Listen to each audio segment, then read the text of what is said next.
அல்லாஹும்ம இன்னி அஊது பிக்க மினல் ஹம்மி வல் ஹஸன் வல் அஜ்ஸி வல் கஸ்லி வல் ஜுப்னி வல் புக்லி வ தலஇ தைன் வ கலபத்தி ரிஜால். ஒரு ஒரு 6 அம்ச கோரிக்கையை அல்லாஹ்வுடைய தூதர் அடிக்கடி துஆ செய்வாங்க. துஆவுடைய அர்த்தம் என்ன? ரசூலுல்லாஹ் கேட்டாங்க, அல்லாஹும்ம, இறைவா, இன்னி அஊது பிக்க மினல் ஹம்மி வல் ஹஸன், இறைவா, துக்கத்திலிருந்தும் கவலையிலிருந்தும் பாதுகாப்பு கொடு. அடுத்து கேட்டாங்க, வல் அஜ்ஸி வல் கஸ்லி, இயலாமையிலிருந்தும் சோம்பேறித்தனத்திலிருந்து பாதுகாப்பு கொடு. நாலாயிடுச்சா?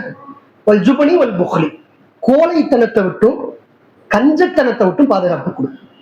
கடைசியை கேட்டாங்க 2 மட்டும், தலஇ தைன் வ கலபத்தி ரிஜால், மக்களுடைய அடக்குமுறையிலிருந்து பாதுகாப்பை கொடு, கடன் தொல்லையிலிருந்து பாதுகாப்பை கொடு. ரசூலுல்லாஹ் கேட்ட ஒரு அற்புதமான பிரார்த்தனை. நம்ம எல்லாருமே, நான் இப்படி சஜிதால இருக்கிறேன், அல்லது நான் இந்த நேரத்துல தஹஜ்ஜுத்ல எந்திரிச்சேன், அல்லது தனிமையில உட்கார்ந்து அல்லாஹ்ட்ட மன்றாங்க, இப்ப நான் என்ன துவா கேட்கணும், இந்த துவா கேட்டுக்கலாம். அற்புதமான துவா. இது அல்லாஹ் ஏத்துக்கிட்டான் அப்படின்னா ஒருத்தருடைய உலக ரீதியான வாழ்க்கையில நிம்மதியை பெற்றுவான். சோம்பேறித்தனம் இல்ல, கோழைத்தனம் இல்ல, கஞ்சத்தனம் இல்ல, கவலை இல்ல, துன்பங்கள் இல்ல, அடக்குமுறைகள் இல்லை, கடன் தொல்லைகள் இல்லை அப்படின்னா ஒருத்தர் என்ன செய்வான்? துனியால அஸ்ஸலாமு அலைக்கும் வரஹ்மத்துல்லாஹி வபரகாத்துஹு.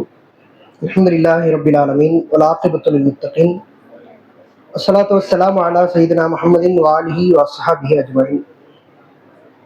எல்லாம் அல்லாஹ்வின் நல்லடியார்களே, அல்லாஹ்வுடைய அன்பும் அருளும் அவனது சாந்தியும் சமாதானமும் நன்மை எதிர்பார்த்து இறைவனுக்காக நேரத்தை ஒதுக்கி கொண்டிருக்கின்ற நம் அனைவர்கள் மீதும் உண்டாகட்டுமாக. எல்லாம் அல்லாஹ்வின் நல்லடியார்களே, நாம் எங்கே தோற்று போகிறோம் அப்படின்னு ஒரு தலைப்பு கொடுத்துருக்குறாங்க. தலைப்பை சொன்ன உடனே நான் என்ன செஞ்சேன் அப்படின்னா, திருப்பி கேட்டேன் நிர்வாகிட்ட, நீங்களே சொல்லிருங்க, எனக்கு தெரியல, நாங்க இங்க தோத்து போறோம் அப்படிங்கிறத நீங்களே சொல்லிருங்க, எதை வச்சு நான் பேசணும் அப்படிங்கிறதையும் நான் கேட்டேன். நம்ம தோற்கின்ற இடங்கள் அப்படிங்கிறது நிறைய இடங்கள்ல உண்மையிலேயே நம்ம தோற்கிறோம். மார்க்க ரீதியான விஷயங்கள்ல நிறைய இடங்களில் தோல்விகள் அப்படிங்கிறது மனுஷனுக்கு இருக்கத்தான் செய்யும். ஒரு தொழுகையை பின்பற்றுறதாக இருக்கட்டும், மார்க்க ரீதியான இபாதத்துகளை செய்வதாக இருக்கட்டும், அல்லது மற்ற மார்க்க ரீதியான அறிவுரைகளை பின்பற்றுகிற சூழ்நிலைகள் எல்லாத்துலயுமே நாம தினந்தோறும் தோற்று கொண்டுதான் இருக்கிறோம். தோக்குறதுனாலதான் அது பாவமா இருக்குது. குல்லு பனி ஆதம் யுக்தியு பில்லை ஒன்னஹர், ஆதமுடைய எல்லா பிள்ளைகளும் பகலிலேயும் இரவிலையும் பாவம் நினைக்கிறார்கள் அப்படின்னா தோத்துக்கிட்டு இருக்கிறான்னு அர்த்தம். ஒவ்வொரு அறிவுரைகளையும் பின்பற்றாம போகும்போதுதான பாவமான காரியங்களில் ஈடுபடுறாங்க. நப்ச கட்டுப்படுத்த முடியாத நிலைமை ஏற்படுறதுனாலதானே, தோக்குறதுனாலதானே பாவமாக மாறுது. தொழுகையை பேணணும், தொழுகை முயற்சியில இருக்கிறோம், தொழுகையை விடுறோம், இது பாவமாக ஆகுது, தோத்து போறோம். தோல்வி அப்படிங்கிறது தினந்தோறும் ஒவ்வொரு நபர்களுக்கும் இருந்து கொண்டேதான் இருக்கு. எல்லா முஸ்லிம்களுக்கும் உண்டு. மனிதர்களாக பிறந்த எல்லோருமே முழுமையாக வெற்றி பெற முடியாது, முழுமையாக வெற்றி பெறுறதும் கிடையாது. இப்ப ஒரு அடியார் தோத்து போகின்ற சூழ்நிலையில் ஒரு பாவத்தை செய்யறாரு, அல்லது ஒரு நன்மையை விடுறாரு, ஒரு அறிவுரையை பின்பற்ற முடியாத நிலைமைக்கு தள்ளப்படுறாரு. இந்த நிலைமைகள் எல்லாத்தையும் ஒவ்வொரு நாளும் சந்தித்தாலும் கூட இதுல இருந்து இன்னும் பெட்டரா நம்ம முன்னேறணும் அப்படின்னு நினைக்கிற காலம் எல்லாம் ஒருவருடைய ஈமான் புத்துணர்வா இருக்கும். நேத்து தொழுகை விட்டுட்டேன், இன்னைக்கு தொழுகை விட்டுறக்கூடாது அப்படின்னு நினைக்கும் போது ஈமான் புத்துணர்வு பெறுது. நேத்து ஒரு பாவம் செஞ்சுட்டேன், இனிமே வாழ்நாளில் இந்த பாவமே செஞ்சிடக்கூடாது, அல்லாவுக்காக பாதுகாத்து இருக்கணும் எப்படியாச்சும் அப்படின்னு நினைக்கும் போது ஈமான் புத்துணர்வு பெறுது. சரி, இப்ப எல்லா சூழ்நிலைகள்லையும் ஒவ்வொரு நாளும் நம்ம தோற்கிறோம், பிறகு வெற்றிக்காக முயற்சி செய்யறோம். இது எல்லாம் ஒரு பக்கம் இருந்தாலும் ஒரு மனிதனை உண்மையிலேயே வாழ்க்கையில் நிரந்தரமாக தோற்கடிக்கக்கூடிய ஒன்று இருக்கு. மார்க்கம் சொன்ன ஒண்ணு, நிரந்தரமாக ஒருத்தரை தோற்கடிச்சோம், அதுக்கு பிறகு அவனால அமல் செய்யறதுல ஆர்வமாக இருக்க முடியாது, பாவங்களை விட்டு வெளியே வர்றதுல ஆர்வமாக இருக்க முடியாது, தொடர்ந்து இன்னும் மேற்கொண்டு பாவங்கள் கூடிக்கொண்டே போகும். ஒருத்தரை நிரந்தரமாக தோற்கடிக்கக்கூடிய ஒன்று. அதிகமாக நம்ம இதுல மட்டும் தோற்றக்கூடாதுன்னு நினைக்க வேண்டிய ஒன்று. ஆனா பெரும்பான்மையான மனிதர்கள் இதுல தோல்வி பெறுகிறதுனாலதான் நிறைய பாவங்களை செய்யறாங்க, நிறைய அமல்களை விடுறாங்க, அல்லாஹ்வை மறக்கிறாங்க. அப்படிப்பட்டது என்ன? நபி ஸல்லல்லாஹு அலைஹி வஸல்லம் அவங்க சொன்னாங்க, இந்த மாதிரி இன்னபில் ஜஸதி முல்கத்துன், உடலில் ஒரு பகுதி ஒன்று உள்ளது. ஃபைதா ஷரிஹத் ஷரிஹத் குல்லு ஜஸத், அது சரியாக ஆகிவிட்டால், சீராக அமைந்து விட்டால் உடலே சீராக இருக்கும். அது கெட்டு போய்விட்டால் உடலே கெட்டு போயிடும். அப்படி ஒரு பகுதி உடல்ல இருக்கு அப்படின்னு அல்லாஹ்வுடைய தூதரவர்கள் சொன்னார்கள். இது என்னது? ஒண்ணு வேற. ரசூலுல்லாஹ் இந்த இடத்துல சொன்னது வஹியல் கல்பு, அதுதான் என்னது? உள்ளம் நாங்க சொல்ல. ஒருத்தனுடைய உள்ளம் சரியாக இருக்கு அப்படின்னா உடல் சரியாக ஆயிரும். உடல்ல சில நேரங்கள்ல கையில பிரச்சனை வரலாம், காலில் பிரச்சனை வரலாம், தலையில பிரச்சனை வரலாம், அடிபடலாம், காயப்படலாம், காயங்கள் ஆறலாம் மாறலாம். ஆனா உள்ளம் சரியில்லை அப்படின்னா உடல் திடகாத்திரமாக இருந்தாலும் பயன் இல்லை. ஒருத்தன் உள்ளத்துல தோத்துட்டான் அப்படின்னா அதுக்கு பிறகு மார்க்க செய்தினா உள்ளத்துல போய் சேரவே சேராது. ஒருத்தன் மறுமையில சொர்க்கத்துக்கு போவதற்கான அடிப்படை நிபந்தனை என்ன? தொழுகு சரியா இருக்கணும், நோன்பு சரியாக இருக்கணும், ஜக்காத்து கொடுத்திருக்கணும், பாவம் செய்யாம இருக்கணும், தௌபாக்கள் கேட்டிருக்கணும், அல்லாஹ்வுக்கு நன்றியுள்ள அடியாராக இருக்கணும், இவருக்கு சொர்க்கம். இதெல்லாம் நம்ம கேள்விப்பட்டது. அடிப்படை உனக்கு பேசிக்கா உனக்கு சொர்க்கம் வேணும்னா இது கொண்டு இருக்கணும்னா என்ன சொல்றீங்க? ஈமான் இருக்கணும். இஸ்லாத்தினுடைய 5 கடமைகள் என்ன? தொழுகை, நோன்பு, ஜக்காத்து, ஹஜ். ஈமானுடைய 6 அம்சங்கள் என்ன? அல்லாஹ்வை நம்புறது, மலக்குமார்கள் நம்புறது, வேதத்தை நம்புறது, தூதர்களை நம்புறது, கியாமத்தினால நம்புறது, விதியை நம்புறது. இந்த 6ம் எது சார்ந்தது? நம்பிக்கைகள் சார்ந்தது. நம்பிக்கைகள் எங்க இருக்கும்? செயல்பாடுகள்ல இருக்குமா, உள்ளத்துல இருக்குமா? உள்ளத்துல இருக்கும். ஈமான் சரியாக இருந்தால் மறுமையில சொர்க்கம். இதுல லேசான குறைபாடு இருந்தாலும் ஒருத்தருக்கு சொர்க்கம் கிடைக்காது. ஈமான்ல குறைபாடாக இருந்தா ஒருவருக்கு சுவனம் இல்லை. இஸ்லாத்துல குறைபாடு இருந்தா கூட மன்னிப்பு கிடைத்தால் சுவனம் உண்டு. தொழுகை, நோன்பு, ஜக்காத்து, ஹஜ், இது இஸ்லாம். தொழுகையில குறைபாடு இருக்கு, அல்லாஹ் மன்னிச்சுட்டா. ஈமான்ல குறைபாடு இல்லை, இவருக்கு என்ன உண்டு? மறுமையில சொர்க்கம் உண்டு, அல்லாஹ் நாடுனா. நோன்புல குறைபாடு இருக்கு, ஈமான்ல குறைபாடு இல்ல, ஈமான் உறுதியாக இருக்கு. நோன்பு வைக்கிறதுல கொஞ்சம் தவறிழைச்சிட்டாரு, அல்லது நோன்பு 1-2 நோன்பை விட்டுட்டாரு, அந்த நோன்புக்கு பரிகாரம் தேடுறாரு, பரிகாரம் தேடுறதுக்குள்ளே மரணம் வந்துருச்சு. ஆனா அல்லாஹ் நாடுனா என்ன செய்யலாம்? மன்னிச்சு சொர்க்கத்துக்கு அனுப்பலாம். அல்லாஹ் நாடுனா அதற்கான தண்டனையை கொடுத்துட்டு சொர்க்கத்துக்கு அனுப்பலாம். ஏன் சொர்க்கத்துக்கு அல்லாஹ் அனுப்புறான்? இவர்கிட்ட ஒண்ணு இருந்துச்சு, அது என்னது? ஈமான். ஈமான் எல்லாமே, ஈமானுடைய அம்சங்கள் எல்லாமே உள்ளம் சார்ந்தது. ஒருத்தன் உள்ளமே சரியாக இல்லை அப்படின்னா ஈமான் சரியா இருக்காது.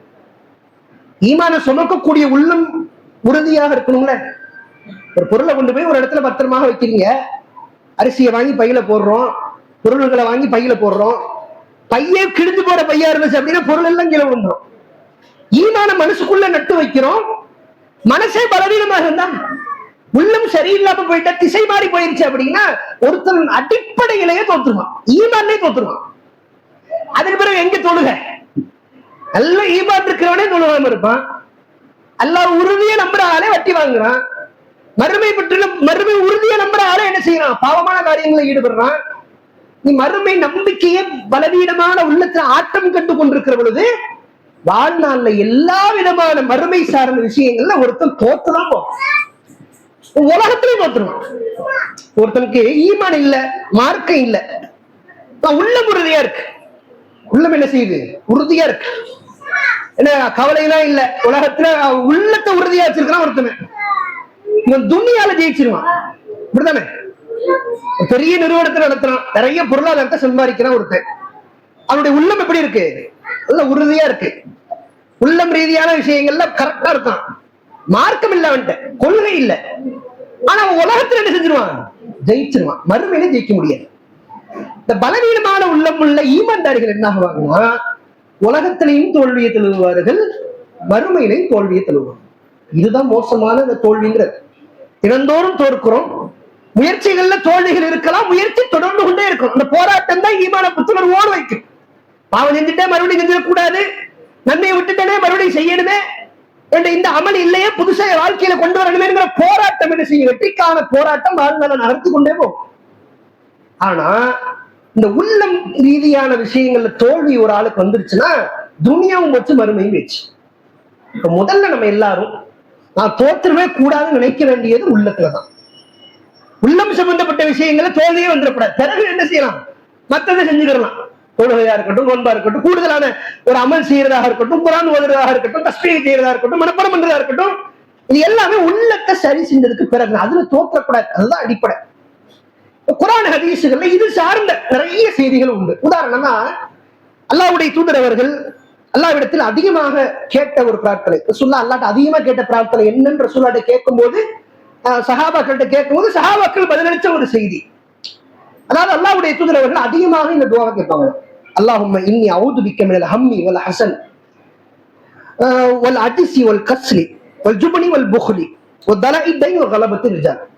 ஒரு ஒரு 6 அம்ச கோரிக்கையை அல்லாஹ்வுடைய தூதர் அடிக்கடி துஆ செய்வாங்க. இந்த துஆவினுடைய அர்த்தம் என்ன?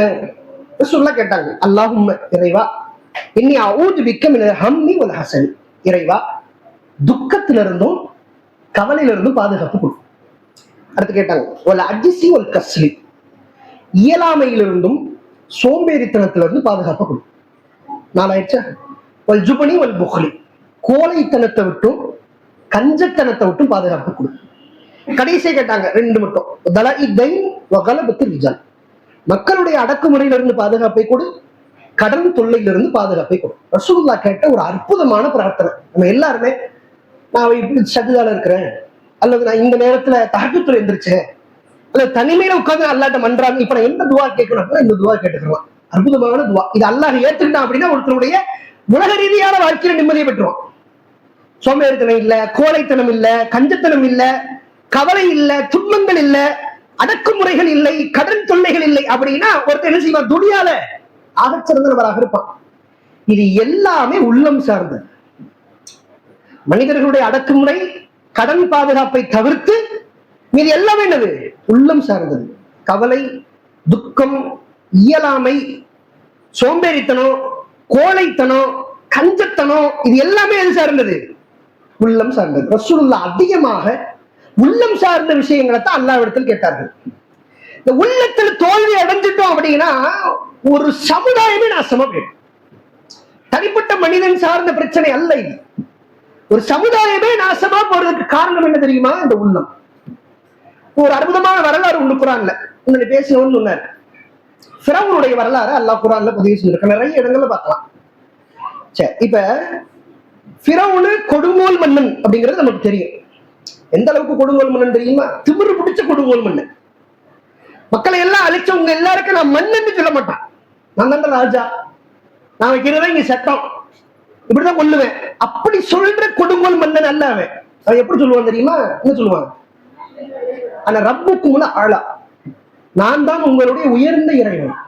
சாதாரண கடவுள்னு சொல்லி கடவுளே அப்படின்னு உலகத்தை 1000 பேர் சொல்லுவீங்க, அப்படிலாம் கிடையாதுண்ணா. ஆனா ரப்புக்கும் ஆளா, சப்பி ஹிஸ்ம ரப்பிக்கல ஆளான்னு சொல்றோம்ல, நம்ம அவன் சொல்றான் ஆனா ரப்புக்கும் ஆளா, நான் தான் உயர்ந்த இறைவன் அப்படின்னு. இந்த அளவுக்கு திமிரு இருக்கும் தெரியுமா?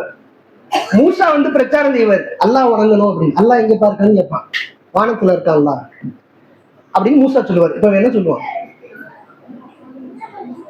என்ன சொல்லுவான் தெரியுமா?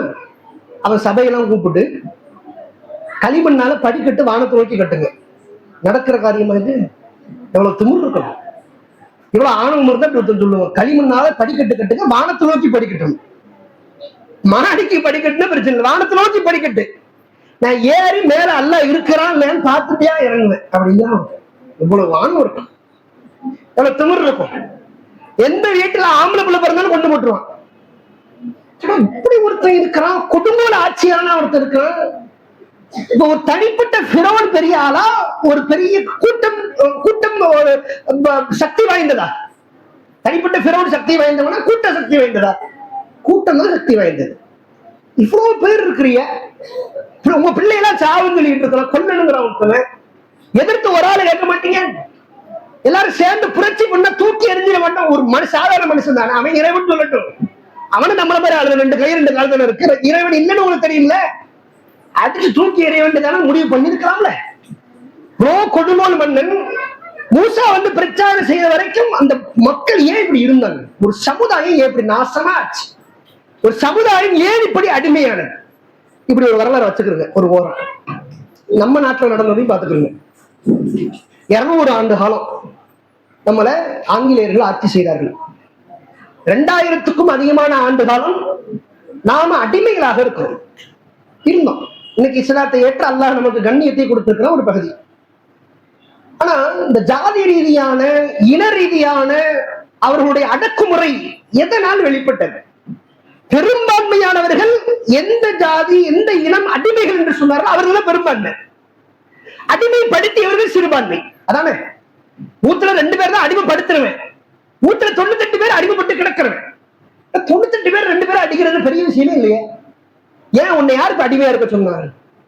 ஏன் ஏன் இப்படி இருந்தாங்க? இத்தனை ஆண்டு காலம் சும்மா கிடையாது, 2000 ஆண்டு கால போராட்டம் இது நம்ம நாட்டிலேயே. ஏன் அடிமையாக இருந்தாங்க அப்படின்னா, இங்கதான் ஒண்ணு புரிஞ்சுக்கிறோம். உள்ளம் பலவீனம் அடைந்து விட்டால் சமுதாயமே பலவீனம். இது தனிப்பட்ட மனிதனுடைய தோல்வி கிடையாது, சமுதாயத்தினுடைய தோல்வி. பிறகு அந்த மக்கள் அடிமைப்படுத்தி வச்சிருந்ததும் சரி, நாம இந்த நாட்டில் அடிமைப்பட்டு கிடந்ததும் சரி, ரெண்டுமே மன ரீதியான தோல்வியை வெளிக்காட்டுகிறது. உயர்ந்த ஜாதி ஒருத்தர் நடந்து வர அப்படின்னா கை தானா கட்டிடும், தோல்ல கிடக்கிற துண்டு தானா இடுப்புக்கு இறங்கிடும், தலை குடிஞ்சிடும். அவன் குனிய சொல்ல வேண்டிய அவசியமே இல்லை. என்னப்பா நிக்கிற, தலை குனிடா, இது ஆரம்பத்தில் சொல்லிட்டு இருந்திருப்பாங்க. அதுக்கு பிறகு அவளை என்ன பண்ணிடுவா, அவன் பிள்ளைகிட்ட சொல்லி கொடுத்துருவாங்க. அவர் வந்து அவர் குடும்பத்தை சேர்ந்த யாரா வந்து தலை குடிஞ்சு அந்த சந்துக்குள்ள வரக்கூடாது அப்படின்னு சொன்ன ஒரு காலம், அது 5 ஆண்டு காலம் தான். சந்துக்குள்ள நம்ம போகக்கூடாது, நம்மளாம் நிக்க கூடாது, நம்மளாம் அவங்க முன்னாடி தலனு வந்து பார்க்க கூடாது, நம்மளாம் அவர்களோடு ஒன்றாக அமரக்கூடாது, நாம் எல்லாம் துண்டுகளை தலையின் மேல் போடக்கூடாது அவர்கள் முன்பாக அப்படிங்கிற எண்ண ஓட்டங்கள் தானா மனசுக்குள்ள வந்துருச்சு. குர்ஆன் அல்லாஹ் பதிவு செய்யறான், ஃபிரௌன் எப்படி இந்த சமுதாயத்தை ஆட்சி செஞ்சான் அப்படிங்கறது அல்லாஹ் சொல்றான். அல்லாஹ் சொல்றான், அந்த வார்த்தை ஞாபகம் வச்சுக்கிறது. அந்த சமுதாயத்தை ஃபிரௌன் 2ஆம் தர குடிமக்களாக ஆக்கினான். அவர்கள் ஃபிரௌன் சொல்படி நடந்தார்கள். அடிமைகளாக ஆக்கினான் ஃபிரௌன். ஆக்கினதுக்கு பிறகு, பயத்தை காட்டினதுக்கு பிறகு, உள்ளம் பலவீனம் அடைஞ்சதுக்கு பிறகு புரட்சி அப்படிங்கிறது ஒண்ணு வரவே வராது. சமுதாயத்துக்கு வராது, தனிப்பட்ட மனுஷனுக்கு வராது. நீங்க உள்ளத்தை பலவீனமா ஆக்கிட்டீங்க, அதுக்கு பிறகு ஸ்பார்க் அப்படிங்கிறது இருக்கவே இருக்காது. உள்ளது அப்படியாவது தொழுதணும், எப்படியாவது மறுமையில ஜெயிச்சிடணும், இதெல்லாம் இந்த எண்ணம் வராது மனசுல. ஏன் அப்படின்னா ஆல்ரெடி டேமேஜ் போயிடுச்சு, எல்லாம் உள்ள அங்கங்க திசை மாறி போயிடுச்சு. இதுக்கு மேல சிந்தனையே வராது. நீங்க அப்பட்டமாக பார்க்கலாம், எப்படி இப்படி ஒரு மனுஷன் நடந்துக்கிறான்னு தோணும். நல்லா இருந்தா ஒரு காலத்துல, ஏன் இப்படி நடக்கிறான், இவ்வளவு சிறந்த ஆள், ஏன் இவனுடைய சிந்தனைகள் இப்படி இருக்கு, செயல்பாடுகள் இப்படி இருக்கு, அப்பட்டமா தெரியுதுடா அப்படின்னு தோணும்ல. ஒரு தாயை தூக்கி போட்டு மிதிக்கிறான், அடிக்கிறான், உன்னை பெத்த தாய், எப்படி அவன் மனசுக்குள்ள அந்த கண்ணு மாதிரி அவன் மனசு ஆச்சு, இரவே இல்லாம போயிருச்ச மனசுல சொல்றோம்ல. இந்த உள்ளம் அதுல தோல்வியை தழுவிட்டோம் அப்படின்னா, அதுக்கு பிறகு மறுமையோ உலகமோ எதுலையுமே ஒரு மனிதனால் வெற்றி காண முடியாது. ஃபிரௌன் அந்த சமுதாயத்தை அப்படித்தான் வச்சிருந்தான். அல்லாஹ் அதைத்தான் சொல்றோம், சமுதாயத்தை 2ஆம் தரமாக ஆக்கணும், நீ எனக்கு கீழே அப்படிங்கிறத பதிய வச்சான். அவர்கள் கட்டுப்பட்டார்கள். நீ முதல்ல சரி செய்ய வேண்டியது உள்ளத்தனம். எப்படி சரி செய்யணும்? ரசூலுல்லாஹ் சொன்னாங்க, இந்த செய்தி ஞாபகம் வச்சுக்கணும். அல் முஃமினுல் கவிய்யு கைரும் வ அஹப்பு இலல்லாஹ் மினல் முஃமினி தஈஃப். ஒரு பலவீனமான ஈமான்தாரியை விட பலமான ஈமான்தாரி சிறந்தவர், அல்லாஹ்வுக்கு மிகவும் பிடித்தமானவர். இந்த ஒரு செய்தி உண்டு, ஹதீஸ் ஆதாரபூர்வமான செய்தி. அப்ப ஈமான்ல என்ன இருக்கு? 2-3 தரங்கள் இருக்கு. ஈமான்ல பலமானது இருக்கு, அதை விட பலவீனமானது இருக்கு, அதை விட பலவீனமானது இருக்கு. ஈமான் என்ன, எல்லாருக்கும் ஒரு போட்டு இல்லை அப்படிங்கிறது செய்தி உணர்த்துது. பலமான ஈமான் வேண்டும் என்றால் உள்ளம் பலமாக இருக்கணும். இதுல தோற்றக்கூடாது. நபி ஸல்லல்லாஹு அலைஹி வஸல்லம் அவர்கள் இது சார்ந்து நிறைய நமக்கு சொல்லிக் கொடுத்துக்கிறாங்க. குர்ஆனும் பல இடங்கள்ல நமக்கு பாடத்தை நடத்துகிறது. ஒரு சில வார்த்தைகளே என்ன செஞ்சிரும்னா எவ்வளவு பெரிய அறிவாளியை முட்டாளாக்கி, சின்ன வார்த்தையா தான் இருக்கு. ஒரு போட்டியில கலந்துக்கிறிய, இங்கேயே கேள்வி இடையில கேட்போம். அவர் மாதிரி என்ன செய்ய மாட்டோம், பையன் முடிஞ்சு கேள்வியா போகணும்னு சொல்லிட்டு வெயிட் பண்ணிட்டு இருக்காங்க. திடீர்னு கேட்பேன் இடையில, சொல்லுங்க பதில் சொல்லுங்க, கையில இருந்து தூங்க, அப்படிலாம் சொல்ல மாட்டேன். நீங்க பதில் சொல்லணும்னு சொல்லிடு, இது மாதிரி பதில் சொல்லணும்னு வைங்க. சொல்லணும் உங்களுக்கு ஆசையா இருக்கு, ஆர்வமா இருக்கு, தப்பான பதிலா இருக்கட்டுமே சொல்லுவோம்னு ஆர்வம் இருக்கு. பக்கத்துல இருக்க ஒரு ஆளு, நீதான் பதில் சொல்ல முடியாது எப்படின்னாலும் வைங்க, அவ்வளவுதான் முடிஞ்சு. காலத்துக்கு இன்னும் 2 வருஷத்துக்கு ஆகும் அதுல இருந்து வெளியே வர. 2 வருஷம் கழிச்சு அடுத்து வேற யாரா ஒரு ஆள் பையன் பக்கத்துல உட்கார்ந்து அந்த ஆள் ஊரை விட்டு போனாத்தான் அதுக்கு பிறகு நான் பதில் சொல்லுவேன். இது எல்லா இடத்துலயும் நடக்கும். ஒரு செயலை செய்யணும் ஆர்வமா போய், உனக்குலாம் இது வருமா அப்படின்னா முடிஞ்சு. உள்ள நொறுங்கி நமக்கு வராது. பிறந்ததே நம்ம வேஸ்ட். பிறப்பாலேன்றது தோல்வியை தழுவிய ஆள். நம்மளால எப்படி வெற்றியை கொள்ள முடியும்? ஒரு ஆள் சொல்ற ஒரு வார்த்தை என்ன செஞ்சிடும் அப்படின்னா நொறுக்கிற உள்ளத்தை. ரசூலுல்லாஹ்க்கு ஆச்சு. இது யதார்த்தம், உண்மை. இது சொல்ல அப்படி உள்ள அவ்வளவு பலமான உள்ள. ஆனா அல்லாஹ் பக்குவப்படுத்தி உள்ளோம். காபிர்கள் ரசூலுல்லாஹ் தூதுத்துவ பணியை சொன்னாங்க. நான் தூதர்னாங்க. நீ தூதர் இல்லப்பான்னு சொல்லணும். அதான பதில். காபிருடைய பார்வையில் என்ன சொல்லணும்? தூதர் சொன்னா நீ தூதர் இல்ல. நீ தூதருக்கு ஆதாரத்தை காட்டு. அந்த ஆதாரம் சரியா இருக்கா? சரி, நாங்க ஏத்துக்கிறோம். தப்பா இருக்கா? நாங்க எதிர்த்து பதில் சொல்லுவோம். நீ தூதர் இல்ல, பொய் அப்படின்னு சொல்லணும். ரசூலா பத்தி என்ன சொல்லுவாங்க தெரியுமா? பைத்தியம் கொடுத்துருச்சு. இது பதிலா தூதர்னா தூதர் இல்லைன்னு சொல்லணும். பைத்தியம் ஆயிட்டார, மூளை குழம்பிச்சு. நல்லா இருந்த மனுஷன் மூளை குழம்பிட்டா. இப்படி சொல்லிட்டாங்கன்னு ஊர் 4 பேர் நம்மளை சொல்றாங்க. என்ன ஆகும்? ஒரு ஆள் சும்மா கோலத்துல விளையாட்டுல சொல்லுவோம் பைத்தியம் சொல்லுவான், திட்டமா பைத்தியம் சொல்லி திட்டுவான். 4 பேர் சீரியஸாவே கடைக்கு போனா பைத்தியம் வந்து பார்த்து சாமான் எடுத்து கொடுங்கன்னா ஊர் 4 பேர் பேசும்போதே பைத்தியம் பேசுறேன். போன் அடிக்கிறியா உங்க ஃப்ரெண்டுக்கு, சேவ் பண்றதே பைத்தியம் சேவ் பண்ணிருக்கேன். என்ன செய்விய? மென்டல் அப்படின்னு சேவ் பண்ணிருக்கேன். ஊரெல்லாம் உங்களை சொல்லுது, மனநல சீரியஸா சொல்லுது, விளையாட்டுக்கு இல்ல, உண்மையில சொல்லுது. கொஞ்சம் மனது கரண்டா ஆனா அப்படின்னு சொல்லுது. உங்க மனசு எப்படி இருக்கும்? ரசூலுல்லாஹ்க்கு எப்படி இருந்திருக்கும்? இவ்வளவுக்கும் அந்த மக்களுக்கு மேல பாசம் கொண்டுதான் சொல்ல போனாங்க. அவங்களாம் நேர்வழி வரணும் அப்படிங்கறதுக்காக வேண்டி ரசூலுல்லாஹ் பிரச்சாரம் செஞ்சா. அவன் மறுமையில மாட்டிடக்கூடாதுன்னு பிரச்சாரம் செஞ்சா. அவனே ரசூலுல்லாஹ் பத்தி சொல்றான், பைத்தியம், மனநலம் பாதிக்கப்பட்டவர்கள். இன்னும் சொன்னாங்க, சூனியம் செய்யப்பட்டவர்கள். யாரும் செஞ்சுட்டாங்க? சூனியம் வச்சுட்டாங்க.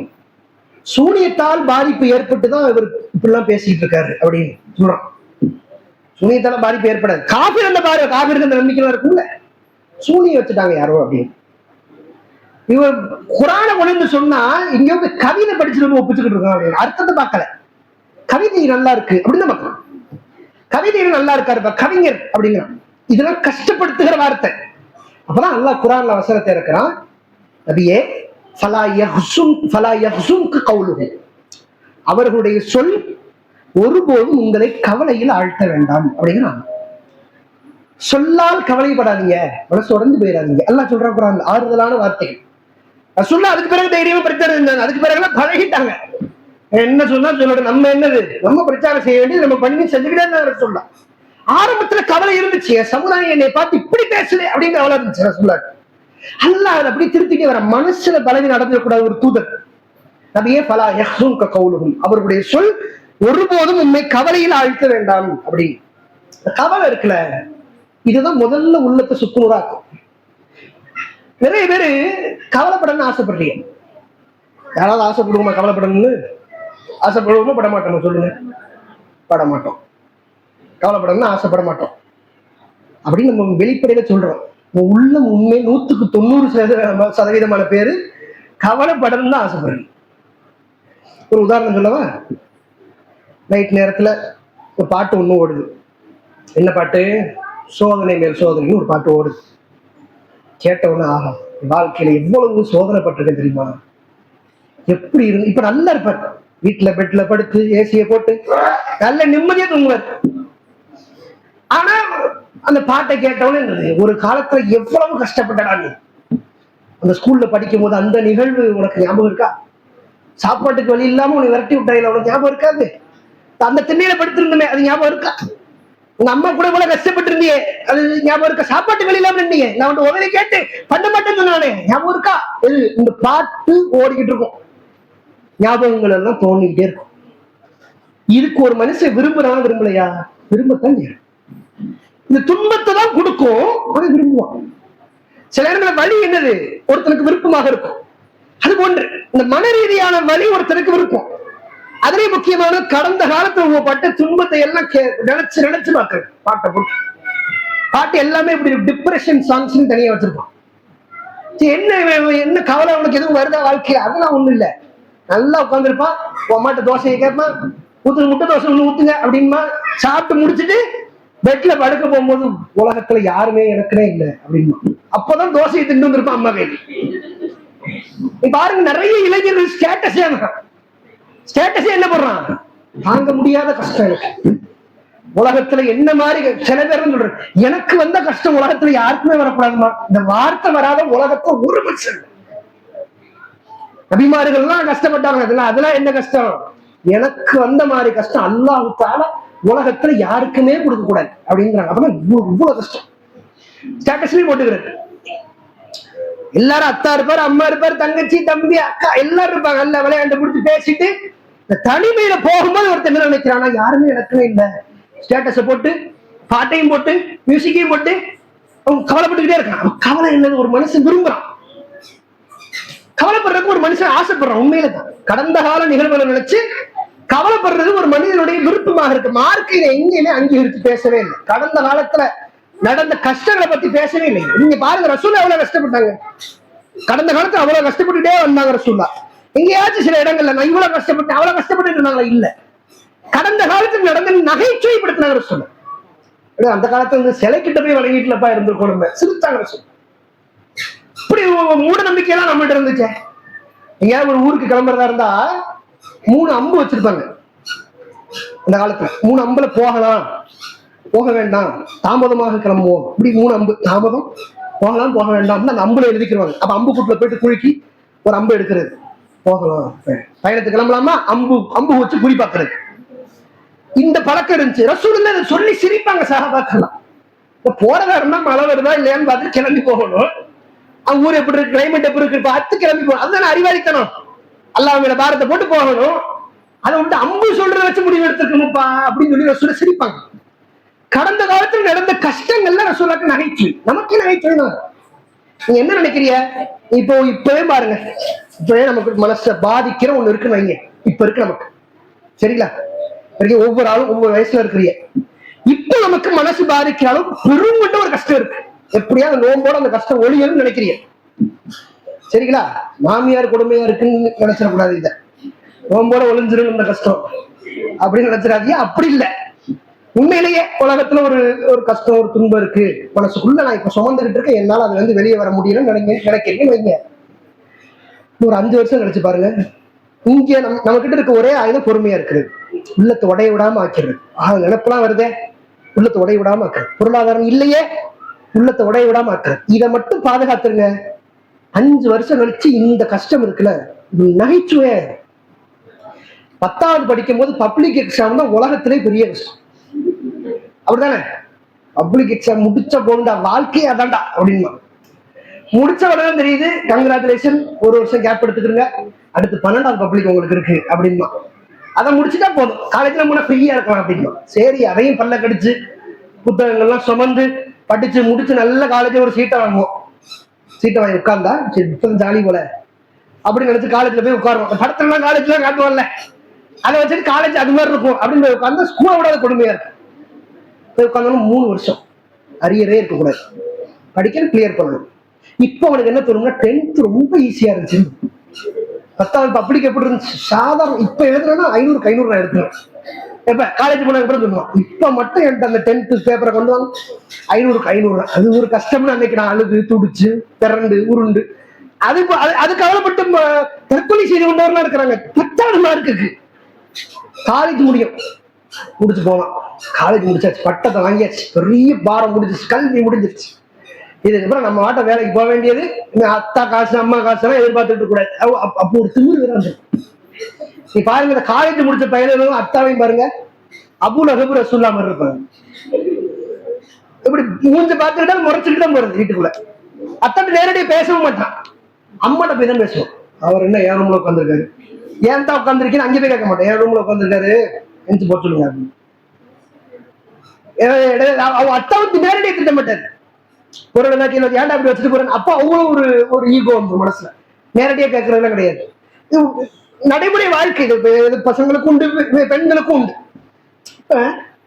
ஒருத்தர் வந்து கல்லூரியும் முடிக்கிறான், முடிச்சு வேலைக்கு போறான். வேலைக்கு போகும்போது சரி நம்ம காசு, நம்ம சம்பாதிக்கிறது நம்ம காசு. வேலைக்கு போகும்போதுதான் தெரியணும், ஆகா கல்லூரியில இன்பமா இருந்தனே, 10வது எவ்வளவு ஈஸியா இருந்துச்சு, 11வது ஈஸி, கல்லூரியில அவ்வளவு ஜாலியா இருந்தோம், வேலைக்கு இங்க புடிச்சு புளியில அவ்வளவுதான், இனிமேல் வாழ்க்கை ஃபுல்லா கஷ்டம் தான் அப்படின்னு நினைப்பான். இவன் என்ன நினைப்பானா, சரி வேலை பார்த்தாச்சு, சொந்தமா தொழில ஆரம்பிச்சுட்டா நம்ம எவங்கிலையும் வேலை பார்க்க வேண்டிய அவசியமே கிடையாது. நிறைய பேர் இன்னைக்கு அப்படிதான். அதனால நிறைய ஊர் ஃபுல்லா பாத்தீங்கன்னா பானிபூரி கடையா இருக்கு, ஊர் ஃபுல்லா காளான் கடை, ஊர் ஃபுல்லா பானி, எங்க பார்த்தாலும் ஹோட்டல். தலப்பாக்கட்டு பிரியாணி பாத்தீங்கன்னா ஒரு தெருக்கு 10 இருக்கும். எது தலப்பாக்கட்டு பிரியாணி? ஒரு காலத்துல தலப்பாக்கட்டு பிரியாணி ஒரு ஃபேமஸ், தெருக்கு 10 தலப்பாக்கட்டு பிரியாணி. ஃபேமஸான கடை எல்லா பக்கம் போயிடும். இந்த மோமோஸ் ஒண்ணு ஃபேமஸ் பண்ணி விட்டு அல்லா திங்கவும் முடியாது, முழுங்கவும் முடியாது, ஊர் ஃபுல்லா ஒரு கடை. இதுல எதனால வந்துச்சு தெரியுமா? நம்ம வேலை இப்ப கஷ்டம், டிப்ரெஷன்ல இருக்கும், கவலை தாங்க முடியல, சொந்தமா தொழில் வச்சுட்டா வாழ்க்கையில முன்னேறலாம், நிம்மதியா இருந்துடலாம். சரி, சொந்தமா தொழில் வைப்பான்ல, அப்பதான் தெரியும் ஒழுங்கா வேலை பார்த்து 15,000 மாசம் வீட்டுக்கு வாங்கிட்டு இருந்தோம். இங்க நாம 4 பேருக்கு வேலை கொடுக்குற நிலைமை வரும்போதுதான் தெரியும். நல்ல பானிபூரியை போட்டிருப்போம், பானிபூரி போடுற மாஸ்டர் ஓடி போயிருவான். தெரியும் டீ கடை டீயை பத்தி ஒண்ணுமே தெரியாது, குடிக்க பத்தி தான் தெரியும். அவங்க டீ கடையை போடுவாங்க, போட்டு மாஸ்டர் ஓடி போயிருவான். டீ ஏத்த முடியுமா? கடை லீவு 1 மாசத்துக்கு முடிஞ்சு தொழில் அவ்வளவுதான். கவுத்திட்டு வந்துருவாரு, காசு எல்லாத்தையும் கொண்டு போய் மறுபடியும் நான் பழையபடி வெளிநாட்டுக்கே துபாய்க்கே போயிடுறேன்னு கிளம்பிடுறாரு. இப்ப வாழ்நாள்ல கஷ்டம் அப்படிங்கிறது கடந்து வந்ததுக்கு பிறகு அது என்னது? நகைச்சுவையாக. அதனால இப்ப நம்ம மனச கல்லா, அதாவது உடைஞ்சு போயிடாம கவலையில அப்படி பொட்டி பாதுகாத்து நகர்ந்து போறதுதான். பிறகு அது என்ன செய்யணும்? இதை விட பெரிய கஷ்டம் வந்து இப்ப இது பழகிடும். இப்ப மறுமை நாள்ல ஒரு அடியா, ஒரு ஈமான்தாரி உலகத்தை எப்படி பார்க்கணும் அப்படின்னா, இதுல இன்பம் இருக்கும் துன்பம் இருக்கும் அப்படிங்கிறது ஒரு வகையான கான்செப்டா இருந்தாலும், உலகத்துல ஒரு மனுஷனுக்கு ஒரு ஈமான்தாரி பார்வை எப்படி இருக்கும்னா, பரிபூர்ணமான நிம்மதி அப்படிங்கிற உலகத்துல கிடைக்காது. அதுதான் துனியா. புரியுதா உங்களுக்கு? நான் படிக்கிறேன், நல்ல நிம்மதியா இருக்கணும், அப்படி கிடைக்காது. திருமணம் ஆகுது, நல்ல நிம்மதியா இருக்கணும் வாழ்க்கை, அப்படி இருக்காது. குழந்தைங்க பெறாங்க, இதுக்கப்புறமா நிம்மதியா முழுக்க இருக்கு, அப்படிலாம் இருக்காது. கண்டிப்பாக ஒரு மனிதனுக்கு உலகத்துல வாழ்கிற காலத்தில் பரிபூர்ணமான நிம்மதி அப்படின்னு ஒண்ணு கிடைக்கவே கிடைக்காது. அதுதான் துனியா. பரிபூர்ணமான நிம்மதி கிடைச்சது அது என்னது? அது என்னது? அது மறுமை. மறுமையில பரிபூர்ணம், முழுசா தண்டனை, முழுசா நிம்மதியா இருப்ப. இது வந்து மறுமையில மட்டும்தான். துனியாய் பரிபூர்ணம் ஆகாது. நீங்க பாருங்க, மறுமை நாள்ல அல்லாஹ் வந்து மக்களை எல்லாம் எழுப்பும் போது ஒரு ஈமான்தாரிகளுக்கு அல்லாஹ் முதல்ல கொடுக்கிற கிஃப்ட், ஒரு ஈமான்தாரிக்கு அல்லாஹ் வந்து மறுமையில முதல்ல கொடுக்கிற ஒரு கிஃப்ட், உலகத்துல கடைசி வரைக்கும் கிடைக்காத ஒண்ணு, உலகத்துல கடைசி வரைக்கும் கிடைக்காத ஒண்ணு, மறுமையில எந்திரிச்ச உடனே கிடைக்கிற ஒண்ணு. அதுக்கு பிறகுதான் விசாரணை, சொர்க்கம், நரகம், அதெல்லாம் பின்னாடி. ஒரு ஈமான் உலகத்துல எந்த மனுஷனுக்கும், உலகத்துல ஈமான்தாரிக்கு, அது குறிப்பா ஈமான்தாரிக்கு மரணிக்கிற வரைக்கும் கிடைக்காத ஒண்ணு மறுமையில எந்திரிச்ச உடனே கிடைச்சது. அது என்னது? இப்ப பாருங்க சொல்றேன். குர்ஆன்ல அல்லாஹ் சொல்றான், வகாலு, அவர்கள் வந்து எழுப்பப்படும் போது சொல்வார்களாம், அல்ஹம்துலில்லாஹில்லதி அத்ஹப அன்னல் ஹஸன், எங்களை விட்டும் கவலையை நீக்கி அல்லாஹ்வுக்கே எல்லா புகழும் அப்படிம்பாங்க. எந்திரிக்கும் போதே எப்படி எந்திரிப்பாங்க? அல்ஹம்துலில்லாஹில்லதி அத்ஹப அன்னல் ஹஸன், கவலையை எங்களை விட்டு நீக்கிய அல்லாஹ்வுக்கே எல்லா புகழும் அப்படின்பாங்க. அப்ப முழு கவலைமை திருப்தி எங்கதான் கிடைக்கும்? மௌத்தா போய் எந்திரிக்கும் போது தான் கிடைக்கும். இங்க முழுச திருப்தி அடைய முடியாது. இதை மனசுல வச்சுக்கிட்டோம்னா சின்ன சின்ன துன்பங்களுக்கும் கஷ்டங்களுக்கும் கலங்கி போயிட மாட்டோம். அதை வந்தா எதிர்கொண்டுக்கிறோம். சரி, அல்லாஹ் ஒரு சோதனையை கொடுக்குறான், இது எப்படி ஜெயிக்கிறது? நல்லவர்களுக்கு அல்லாஹ் கூடுதலா சோதிப்பேன்னு சொல்லி இருக்கிறான். சரி, இது வந்து வெளியே வரணும், அல்லாஹ்கிட்ட மன்றாடணும், அறிவுபூர்வமாக யோசிக்கணும், வெளியில வரணும், என்ன செய்யுது, எப்படி சரி செய்யறது, இது நோக்கியே ஒருத்தருடைய மனசு போய்கிட்டு இருக்கு. இப்போ உள்ளம் திசை மாறவே மாறும். மறுமை நாள்ல மட்டும்தான் முழுமையான திருப்தி, கவலை இல்லாத வாழ்க்கை அப்படிங்கிற ஒண்ணு கிடைக்கும். குர்ஆன் நல்லா சொல்ற மாதிரி, மறுமையில வந்து சொர்க்கத்துக்கு அனுப்புவோம், லா ஹவுஃபுன் அலைஹிம் வலா ஹும் யஹ்சனூன். இது குர்ஆன்ல பாத்திருக்கீங்களா? அந்த வார்த்தைய நிறைய இடத்துல வரும். லா ஹவுஃபுன் அலைஹிம் வலா ஹும் யஹ்சனூன், அவர்கள் மறுமையில் கவலையும் பட மாட்டார்கள், துக்கமாகவும் இருக்க மாட்டார்கள். இது உலகத்துல கிடைக்காது. உலகத்துல வந்து கவலைப்படாதீங்க அறிவுரை வேணா சொல்லப்படும். வலா தஹினு வலா தஹ்சனு அன்தும் அலௌன இன் குன்தும் முஃமினீன், ஈமான்தாரிகளா இருந்தா நீங்க தான் உயர்ந்தவர்கள், ஏன் கவலைப்படுறீங்க? கவலைப்படாதீங்க, கஷ்டப்படாதீங்க, துக்கமாக இருக்காதீங்க. இது அல்லாஹ் அறிவுரை சொல்லுவான். ஆனா உலகத்துல கஷ்டம் கவலை இருக்கும். மறுமையில என்ன இருக்காது? வலா ஹவுஃபுன் அலைஹிம் வலா ஹும் யஹ்சனூன், கவலையும் பட மாட்டார்கள், துக்கமும் பட மாட்டார்கள், பயப்படவும் மாட்டார்கள். இது வந்து மறுமையில உலகத்துல பயம் இருந்துகிட்டே தான் இருக்கும், கவலை இருந்து. இதை எதிர்கொள்ள தயாராகிட்டோம் அப்படின்னா உள்ளத்தை செதையாம பாத்துக்கணும், தோல்வி பெற மாட்டோம். ஒரு சின்ன கஷ்டத்துக்கே வாழ்க்கை முடிஞ்சிருச்சு, அவ்வளவுதான், அல்லாஹ் என்னை கை விட்டுட்டா, அம்மா என்னை கை விட்டுட்டாங்க, உலகமே கை விட்டுருச்சு, முடிஞ்சிருச்சு வாழ்க்கை, இனிமே என்ன செய்யுது, தற்கொலைக்கு முன்ன அனுமதி இருந்த உடனே தொங்கி வேண்டாம் அப்படிங்கிறதுலாம் உள்ளத்தினுடைய தோல்வியின் வெளிப்பாடு. நீங்க அதை சரி செய்யறது தான் முதல்ல. இங்க ரசூல் ஸல்லல்லாஹு அலைஹி வஸல்லம் அவர்களுக்கே பாருங்க, அல்லாஹ் அடிக்கடி சொல்லக்கூடிய அறிவுரையா குர்ஆன்ல ரசூலுல்லாஹ் பண்படுத்துகிற வகையில அல்லாஹ் அடிக்கடி ரசூலுல்லாஹ் சொல்ற ஒரு அறிவுரை என்ன அப்படின்னா, கவலைப்படக்கூடாது, எதுலையும் கவலைப்படக்கூடாது அப்படி. எப்படிலாம் சொல்லுவாங்க தெரியுமா? யஹ்சுன்க கௌலுஹும், அவருடைய சொல் என்ன செய்ய வேண்டாம், உங்களை கவலையில் ஆழ்த்த வேண்டாம். இன்ன நஅலமு மா யுஸிர்ரு வ மா யுஅலினு, அவர்கள் மறைப்பதையும் வெளிப்படுத்துவதையும் அல்லாஹ் அறிகிறான். ஒண்ணு, ரசூலுல்லாஹ் கவலைப்பட வேண்டாம் அப்படிங்கிற அல்லாஹ். அடுத்து ரெண்டாவது பாருங்க, மன் கஃபர வமன் கஃபர ஃபலா யஹ்சுன்க குஃப்ருஹு, நபியே யார் மறுத்தாலும் மறுக்கட்டும், அவர்களுடைய மறுப்பு அவருடைய குஃப்ர் என்ன செய்ய வேண்டாம், உங்களை கவலைப்படுத்த வேண்டாம் அல்லாஹ் சொல்றான். இப்ப நீங்க பாருங்க, உலகத்துல நமக்கான நோக்கம் அப்படிங்கிறது சில இருக்கு. வீடு கட்டணும் அப்படின்னு ஆசைப்படுவிய ஆண்களாக இருந்தா, வீடு கட்டணும், பிடிச்ச கார் ஒன்று வாங்கணும், பிடிச்ச மாதிரி என் வீடு இருக்கணும், திருமணம் முடிக்கணும், ஆண்களுடைய எதிர்பார்ப்பு. பெண்களுக்கு அது மாதிரி என்ன செய்யும், எதிர்பார்ப்புகள் இருக்கும். இப்போ நகை எனக்கு போட்டு அணிஞ்சாத்தான் என் வாழ்க்கை அடக்கம் செய்யறதுக்குள்ள இத்தனை சவர நகை நான் அணிஞ்சே தீரணும், இல்லைன்னா அடக்கம் செய்யக்கூடாது அப்படிங்கிற மாதிரி சில பேருக்கு ஆசை இருக்கலாம். சில பேர் பிள்ளைகள் நல்லா படிச்சா ஆளாக்கி நல்ல இடத்து கொண்டு வரணும், அது எல்லாம் என்னது இலக்குகள் மாறுபடலாம், ஆசைகள் மாறுபடலாம். ஆனா ரசூலுல்லாஹ்க்கு என்ன இலக்கு கொஞ்சம் யோசிச்சு பாருங்க. ரசூலுல்லாஹ்க்கு என்ன இலக்கு? மார்க்கத்தை சொல்லணும், நிறைய மக்களை என்ன செய்யணும், மார்க்கத்துல வென்றெடுக்கணும். இதுதானே ரசூலுல்லாஹ்வுடைய நியத், லட்சியம். அதான நுபுவத் தானே ரசூலுல்லாஹ்வுடைய லட்சியம். நம்ம லட்சியம் 1000 இருக்கும், வீடு கட்டணும், வாசல் கட்டணும், இப்படி பண்ணிட்டு தான் நம்ம சரி பயந்தீங்கன்னா அப்பதான் அழுகுமே. பயப்படாம கொஞ்ச நேரம் இருந்து பாருங்க, அந்த வலி கொஞ்சம் குறைஞ்சு நான் பாதுகாட விளையாட ஆரம்பிச்சேன். என்ன சொல்லும், ரசூலுல்லாஹ்வுடைய லட்சியம் அப்படிங்கிறது நுபுவத்தை கொண்டு போய் சேர்க்கிறது. இதுதான் ரசூலுல்லாஹ்வுடைய லட்சியம். எப்படியாவது நிறைய பேர் இஸ்லாத்துக்கு வரணும். ஆனா அல்லாஹ் அதை டோட்டலா வேண்டாங்க. ஃபதக்கிர் இன்னமா அன்த முதக்கிர், நபியே நீங்க பிரச்சாரம் செய்யுங்க. நீங்க பிரச்சாரம் செய்யறவர் மட்டும்தான், கணக்கு எடுக்கிறவர் இல்ல. இவங்க இஸ்லாத்துக்கு வந்துட்டாங்க, அவங்க இவ்வளவு பேர் வென்று எடுத்துட்டோம், இவ்வளவு பேர் வரணும், இன்னும் 100 பேர் வரணும், மாசத்துக்கு 1000 டார்கெட், இதுதான் ரசூலுல்லாஹ் வேலை இல்ல. ரசூலுல்லாஹ் வேலை என்ன? ஃபதக்கிர் இன்னமா அன்த முதக்கிர், எச்சரிக்கை செய்யுங்க. நீங்க எச்சரிக்கை செய்யற ஆள் மட்டும்தான். நேர்வழி கொடுக்கறது யாருக்கு கொடுக்கணும், அல்லாஹ் முடிவு பண்ணிக்கும்.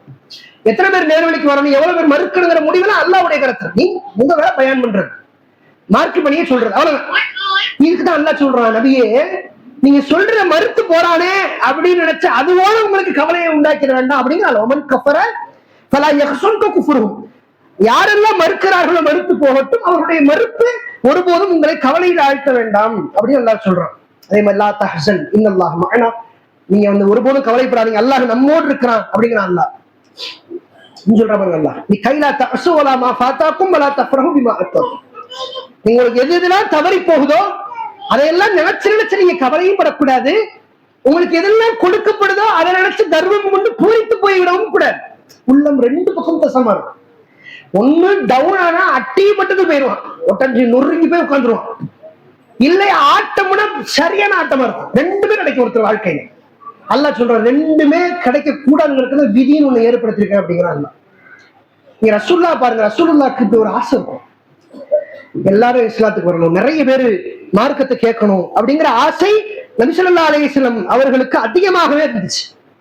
ஆனா அந்த எதிர்பார்ப்புகளை அல்லாஹ் சுக்குனூரா சில நேரங்கள்ல ஆக்கும் போதெல்லாம் ரசூலுல்லாஹ் சொன்ன அறிவுரை, இதனால கூட நீங்க கவலைப்படக்கூடாது அப்படின்னு.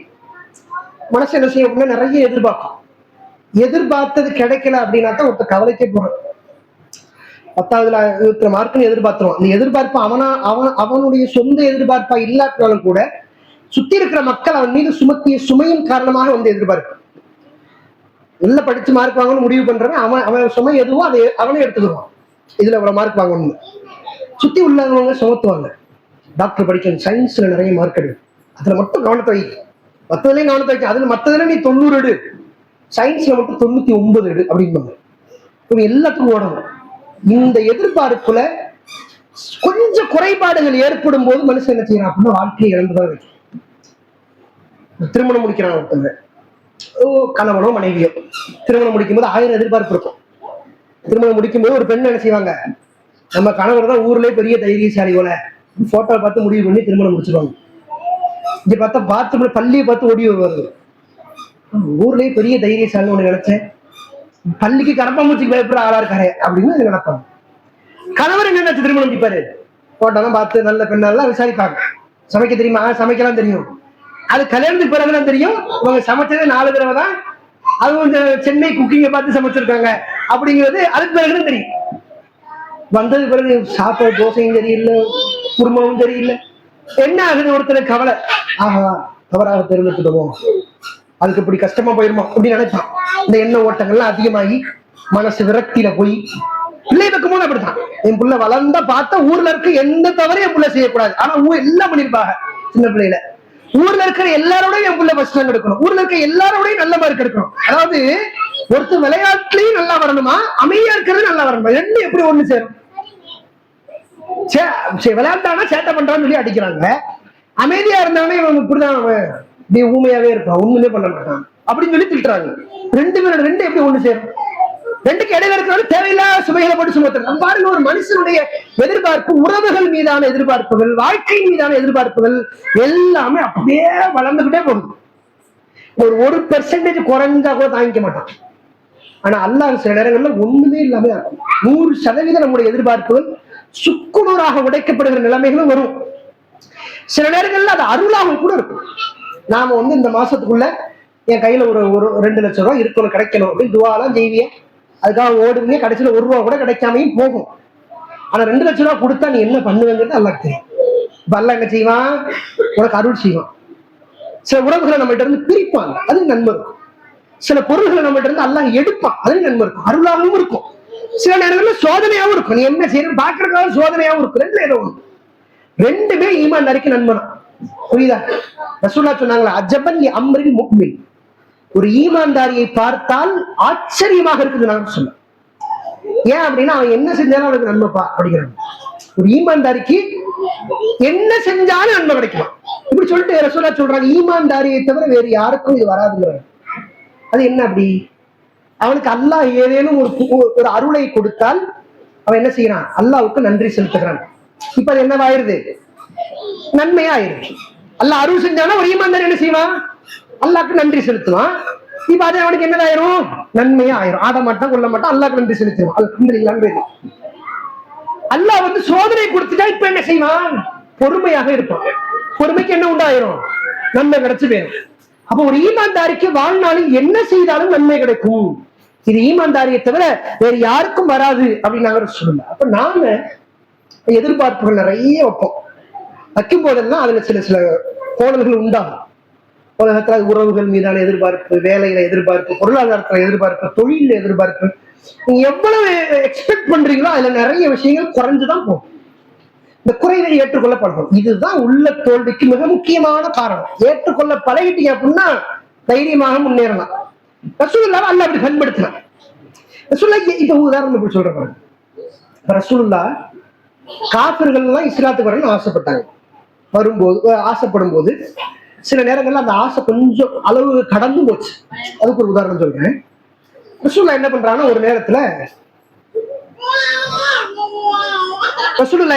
ஒரு நேரத்துல காஃபிர்கள்ல பெருமொண்ட தலைவர்கள் அவங்கள்ட்ட ரசூலுல்லாஹ் பேசிக்கிட்டு இருக்காங்க. ரசூலுல்லாஹ்க்கு என்ன ஆசை, இவங்க எல்லாம் இஸ்லாத்துக்கு வரணும் அப்படிங்கறது ஆசை. சரிங்களா? அப்படிதான் ஆசைப்பட்டாங்க. உமர் இஸ்லாத்துக்கு வரணும்னு யார் துவா செஞ்சது, ரசூலுல்லாஹ் துவா செஞ்சாங்க. உமர் இஸ்லாத்துக்கு வரணும். உமர் வந்தாரா இஸ்லாத்துக்கு? வந்தாரா இல்லையா? வந்தார். அவர் பெரிய தலைவர்ல ஒரு ஆளு.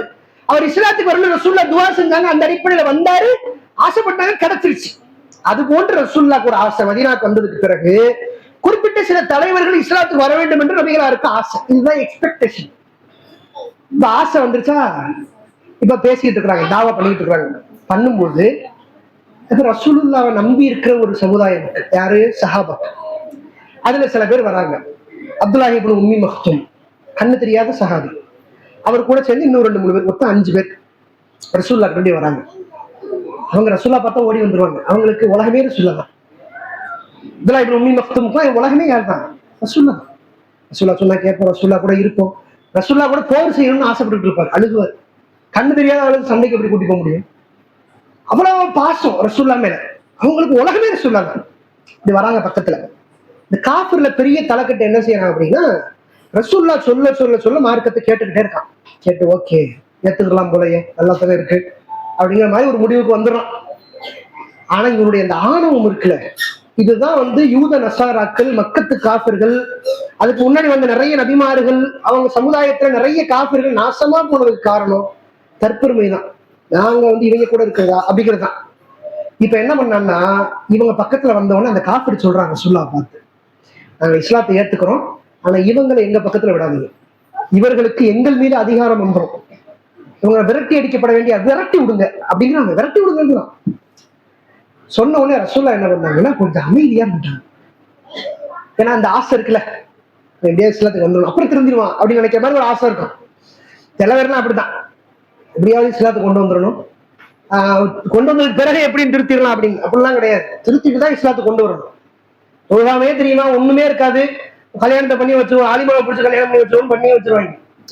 அவ்வளவுதான், படிச்ச ஆலிமா டிகிரியா வேஸ்டா போயிடும். நல்ல தொழுகிறவனுக்கு திருமணம் முடிச்சு கொடுக்கலாம், ஒண்ணுமே இருக்காது அவன்கிட்ட. அவன்கிட்ட என்ன செய்யறது, திருமணம் முடிச்சுட்டா சரியாயிருவான், இவங்க போய் திருத்துவாங்க. திருத்துறக்கே ஒரு படை வீரர்கள் திருமணம் முடிச்சு திருத்துறக்கேன். அவன் இப்படி இல்லை ரசூலுல்லாஹ். ரசூலுல்லாஹ் ஒரு ஆசை, எப்படியாவது வந்துருவான் அப்படின்னு. அப்ப ரசூலுல்லாஹ் அமைதியா இருந்துட்டாங்க. ஹதீஸ்லயே எப்படி வரும்னா, ரசூலுல்லாஹ் இவங்களை விரட்டவும் இல்லை, அவங்களுக்கு ஆதரவாகவும் பேசல. ஹதீஸ்ல எப்படி சொல்லுவாங்கன்னா, ரசூலுல்லாஹ் மனதில் என்ன நினைத்தார்களோ அதை நினைத்தார்கள், அப்படிதான் ஹதீஸ். இதை நினைச்சாங்க அதை நினைச்சாங்க விட்டு கட்ட மாட்டாங்க. ரசூலுல்லாஹ் மனதில் ஏதோ ஒன்று தோன்றிச்சு, இப்படி ஹதீஸ். அல்லாஹ் குர்ஆன்ல வசனத்தை இறக்கணும், கடுமையான வசனம். அபஸவத்த வல்லா அன்ஜா உல அமா, குருடர் வந்த போது இந்த தூதர் முகம் திருப்பி கொண்டார், கடுகெடுத்து விட்டார் அப்படிங்கிறான் அல்லாஹ். அல்லாஹ் சொல்றான், அவர்கள் நேர்வழிக்கு வருவது உமக்கு பொறுப்பு இல்ல, சொல்றது அவங்க வேலை. அவன் மனசுல முத்திரை இட்டதுக்கு பிறகு எப்படி அவன் நேர்வழிக்கு வருமா அப்படிங்கிறான் அல்லாஹ். அடுத்து அல்லாஹ் குர்ஆன்ல சொல்லுவான், வலா தத்ருதுல் லதீன யதுஊன ரப்பஹும் பில் கஸாத்தி வல் அஷி. அவன் சொன்னா காஃபிர், இவங்க விரட்டி விடுங்க அப்படின்னு. ஆனா அல்லாஹ் சொல்றான் குர்ஆன்ல, நபியே அல்லாஹ்வுடைய முக பொருத்தத்தை மட்டுமே விரும்பக்கூடிய இவர்களை ஒருபோதும் விரட்டிடாதீங்க அப்படின்னு அல்லாஹ் கேட்கிறான் ரசூலுல்லாஹ் பார்த்து. பாருங்க, ரசூலுல்லாஹ்வுடைய எதிர்பார்ப்பு நியாயமானது. ஒரு பெருந்தலைவர் இஸ்லாத்துக்கு வந்தால் சமுதாயத்துக்கு வலிமை கிடைக்கும் என்னது எதிர்பார்ப்பு, நியாயமான எதிர்பார்ப்பு. நியாயமான எதிர்பார்ப்பு கூட சில நேரத்தில் சுக்கூரா உடையும். இப்ப நாம எதிர்பார்க்கறதா ஏமாத்துறோம், வீட்டை எதிர்பார்த்துட்டு இருக்கோம், வாசல் எதிர்பார்த்துட்டு இருக்கோம், நகையை எதிர்பார்த்துட்டு இருக்கோம், பொருளாதாரத்தை எதிர்பார்க்கிறோம், இந்த உறவை எதிர்பார்க்கிறோம், அந்த உறவை எதிர்பார்க்கிறோம்.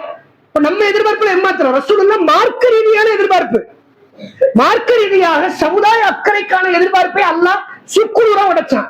நம்ம எதிர்பார்ப்புல எல்லாம் முழுக்க முழுக்க துணியா சார்ந்தது.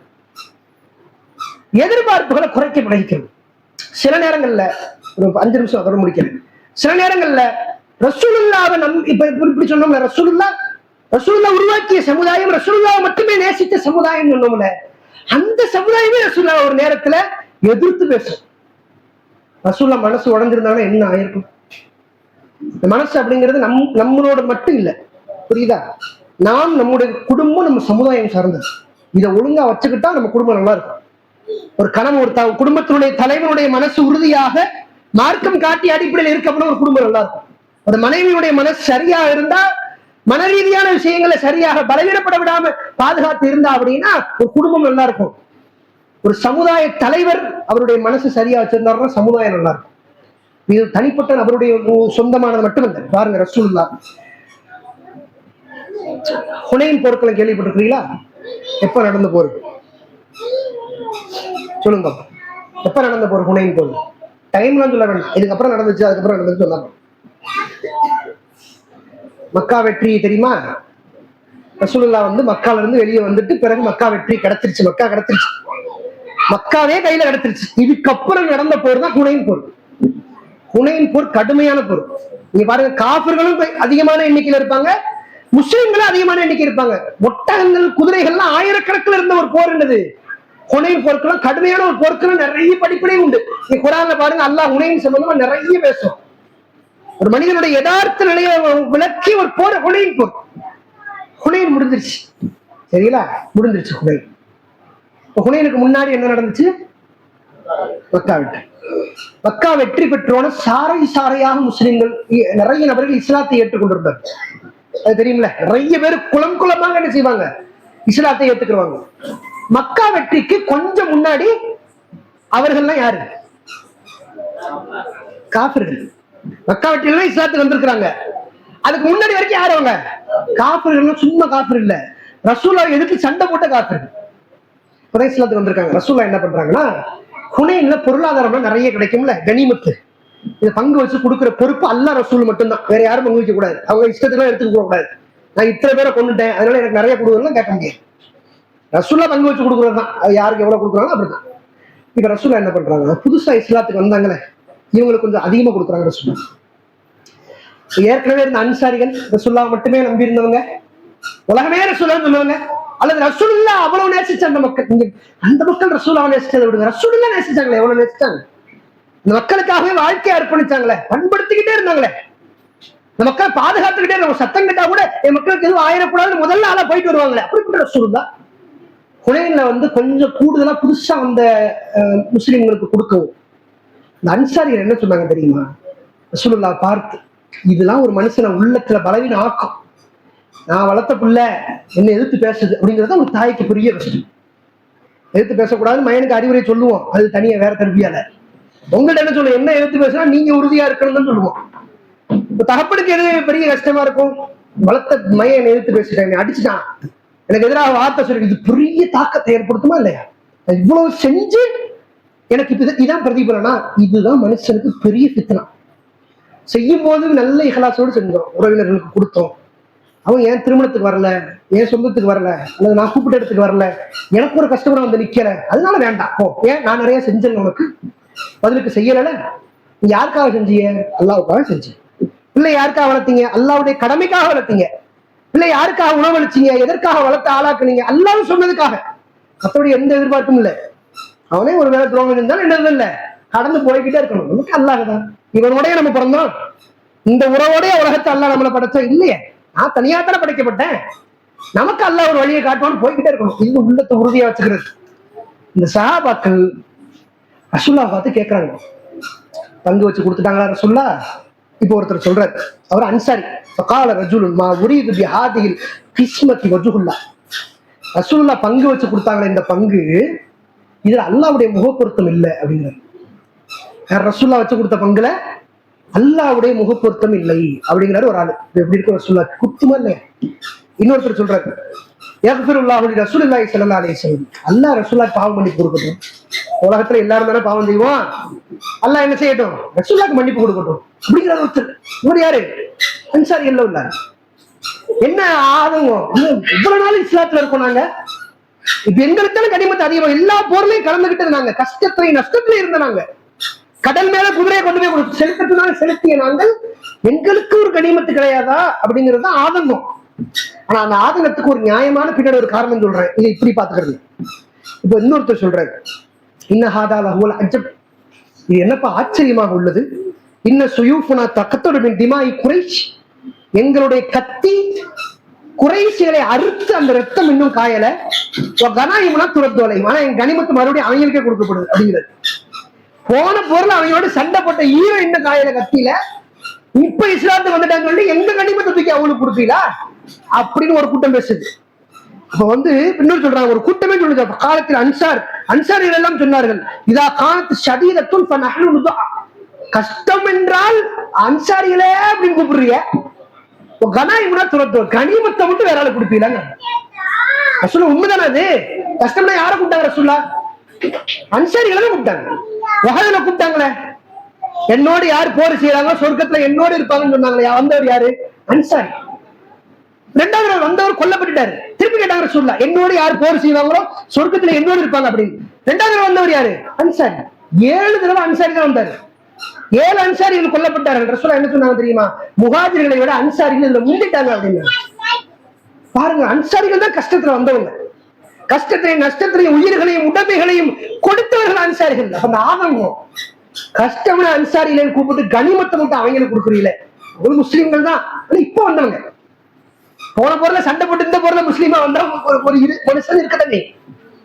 இப்படி சொன்ன உடனே இதை யாரு ரசூலுல்லாஹ் சொல்றா தெரியுமா, சாத் பின் அபீ வக்காஸ், அவர் தான் ரசூலுல்லாஹ் சொல்றாரு, எல்லாம் மக்கள் பேசுறாங்க அப்படி. சாத் பின் அபீ வக்காஸ் யாரு, அன்சாரியா முஹாஜிரா? அப்புறம் அன்சாரிகளே நல்ல அம்பு எடுத்து எய்தவர் சாத் பின் அபீ வக்காஸ் தான். சரிங்களா, அது அவ்வளவு கஷ்டத்துல இருந்தாரு.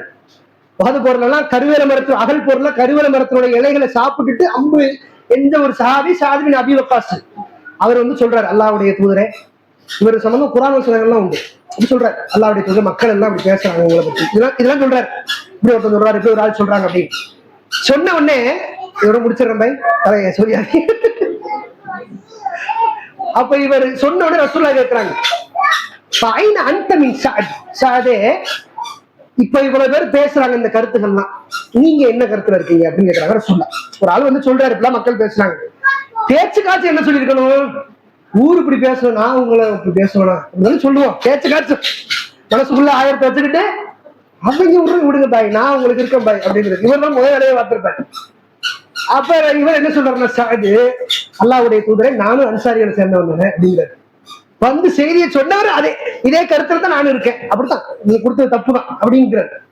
அப்படியா, சரி எல்லாரும் வாங்க கூடாரத்துல ஒண்ணு சேருங்க, எல்லாரும் வரேன் அப்படிங்கிறாங்க. எல்லாரும் கூடாரத்துல ஒண்ணு சேர்ந்துட்டாங்க. ரசூலுல்லாஹ் வராங்க. எவ்வளவு பாசம் இருக்கும் அந்த மக்கள் மேல, எவ்வளவு அன்பு இருந்துச்சு. சொந்த ஊரை விட்டுட்டு இந்த நாட்டு மக்களோட மதீனா மக்களோடய வாழ்க்கையை கழிச்சாங்க ரசூலுல்லாஹ். அந்த மக்கள் இப்படி பேசிட்டாங்கன்னா இப்ப தளர்ந்து போயிட்டு முடிஞ்சிருச்சு, சமுதாயம் நாசமா போயிரும். வெற்றி அடையிற இடத்துல பெரும்பட்ட படைகள் தோற்குது. நீங்க பாருங்க, 2ஆம் உலகப் போர், எல்லா போர்லயும் வெற்றி வரும்ல, அங்கேதான் ஹிட்லர் கொல்லப்படுவான், அங்கேதான் முசோலினி கொல்லப்படுவான். புரட்சி தவறாகவே இருந்தாலும் வெற்றி வர இடத்துல ஒரு தலைவன் நாசமா போயிட்டானுங்கிறது நிறைய வரலாறு. அப்படி இருந்திருக்கும். இது ரசூலுல்லாஹ் மனசு தளர விட்டுருந்தாங்கன்னா மக்கா கிடைச்சதுக்கு பிறகு ஒரு கூட்டம் இப்படி ஆயிடுச்சுன்னு வரலாறு சொல்லியிருக்கும். ரசூலுல்லாஹ் அப்படி ஆகல, தைரியமா போய் நின்று மக்களை எல்லாரும் கூப்பிட்டு ரசூலுல்லாஹ் சொல்றாங்க, அற்புதமான வார்த்தை, மக்களை பார்த்து சொல்றாங்க, ரசூலுல்லாஹ் இப்படி சொன்னீங்களா எல்லாரும், அலம் ஆத்திக்கும் துல்லாலன் ஃபஹதாக்குமுல்லா, நீங்களாம் ஒரு காலத்துல வழிகட்ட கொள்கையில தானே இருந்தீங்க, நான் தானே உங்களை நேர்வழிக்கு கூட்டிட்டு வந்தேன் அப்படி சொல்லல. ரசூலுல்லாஹ் என்ன சொன்னாங்கன்னா, அலம் ஆத்திக்கும் துல்லாலன் ஃபஹதாக்குமுல்லா, நீங்க எல்லாம் வழிகட்ட கொள்கையில இருந்தீங்க, அல்லாஹ் தான் உங்களுக்கு நேர்வழியை கொடுத்தாங்க அப்படி சொல்றாங்க.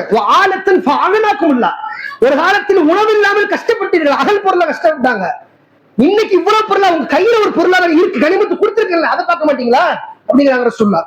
அடுத்து வாடாதன் ஃபஅல்லஃபல்லாஹு பைன குலூபிக்கும், காட்டு மிராண்டி கூட்டமாக இருந்தீங்க, சண்டை போட்டுட்டு இருந்தீங்க ஒருத்தன். உங்க மனசுக்குள்ள அல்லாஹ் தானே இணைப்பை ஏற்படுத்துற அந்த அமைதி யாரு கொடுத்தது, அல்லாஹ் தானே. அதெல்லாம் பெரிய அருள் இல்லையா, காசு பணம் மரியாது.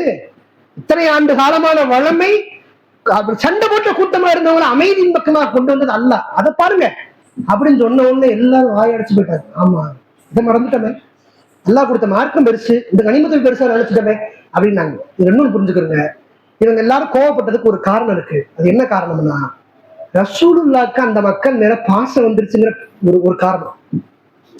ரசூலுல்லாஹ்க்கு ஊர் பாசம் வந்துருச்சு, மக்காவுக்கு வந்துட்டாங்க, இனிமே அங்கேயே இருக்க போறாங்க அப்படி, அது அந்த ஆதங்கம் தான். மற்றபடி பொருளாதாரத்தை ஆசைப்படுறவங்களா சரியில்லை கிடையாது, தூக்கி எறிஞ்சிட்டு வந்தவங்க. என்ன ஆசை, அவங்களுக்கே கொடுக்குறியா, அங்கிட்டு போயிருவீங்களோ, மக்காலேயே தங்கிடுவாங்க ரசூலுல்லாஹ், நாம மட்டும் மதீனாக்கு திரும்பி ரிட்டர்ன் தனியா போகணும் போல, இப்படி இந்த ஆதங்கம். சரி, இப்ப ரசூலுல்லாஹ் சொல்லிட்டாங்க, சொன்ன உடனே வாயிலாம் அடைச்சு போயாச்சு. ரசூலுல்லாஹ்க்கு பாசம், ரசூலுல்லாஹ்க்கு பாசம் இருக்குல்ல, திட்டி விட்டோம்.